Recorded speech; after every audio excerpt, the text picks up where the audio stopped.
എന്തിനാണ്? സുഖപ്രസവമായിരുന്നു. സിസേറിയൻ വേണമെന്നാണ് ഡോക്ടർ പറഞ്ഞത്. പക്ഷെ സിസേറിയന്റെ ആവശ്യമൊന്നും ഉണ്ടായിരുന്നില്ല. സുഖപ്രസവമാണ്. 3 കുട്ടികളുണ്ട്. കണ്ടു പുല്ല് പൂച്ചകളെ പോലെ വിടൂല വെറുതെ. പൂച്ചകൾക്ക് ഒരു റൂം കാണിച്ചു കൊടുത്തു. സാധാരണ മനുഷ്യ കുഞ്ഞുങ്ങളെയാണ് എല്ലാവരും പ്രസവിക്കുന്നത്. ഇവള് 3 പൂച്ചക്കുട്ടികളെയാണ് പ്രസവിച്ചത്. അതാണ് ഞാൻ നേരത്തെ പറഞ്ഞത്, സുഖപ്രസവമായിരുന്നു. ഇത് എപ്പോഴും സംഭവിച്ചതെന്ന് വെച്ച് കഴിഞ്ഞാൽ എനിക്ക് തോന്നുന്നു ആരെയോ റൂം കാണിച്ചു കൊടുക്കാൻ പോണ കൂട്ടത്തിൽ പൂച്ച കാര്യം സാധിച്ചിട്ട് പോയി. എന്നാലും നല്ല 3 പൂച്ചക്കുട്ടികൾ വളർത്ത് എന്തായാലും സ്വന്തം മക്കളെ വളർത്താതെ പറ്റുന്നില്ല. അപ്പൊ പൂച്ചയുടെ മക്കളെങ്കിലും നീ വളർത്തി ആഗ്രഹങ്ങൾ തീർക്ക്. വല്ലാത്ത കഥ. പെൺകുട്ടി പെൺപൂച്ചയാണോ ആമ്പൂച്ചയാണോ എന്നറിഞ്ഞൂടാ. 3 മക്കൾക്ക് പേര് പറഞ്ഞു കൊടുക്കണമെന്നാണ് പറഞ്ഞിരിക്കുന്നത്. എന്നാ ഒന്ന് കൂട്ടിത്തമ്പി, രണ്ടാമത് സൈക്കിള് ജാസി, മൂന്നാമത് ടാക്സി ജാസു. പേരിട്ടോ നല്ല സൂപ്പർ പേരായിരിക്കും.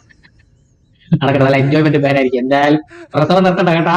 ഒരു കാരണവശാലും പ്രസവം നിർത്തരുത്. കാരണം പൂച്ച ബില്ലാളി വീരനാണ്. ഒരൊറ്റ പരിപാടിയിൽ 3 പൂച്ച നീ പ്രസവിച്ചെങ്കിൽ മിക്കവാറും അടുത്ത പ്രസവത്തിൽ ഏകദേശം ഒരു 6 എണ്ണമെങ്കിലും കാണും.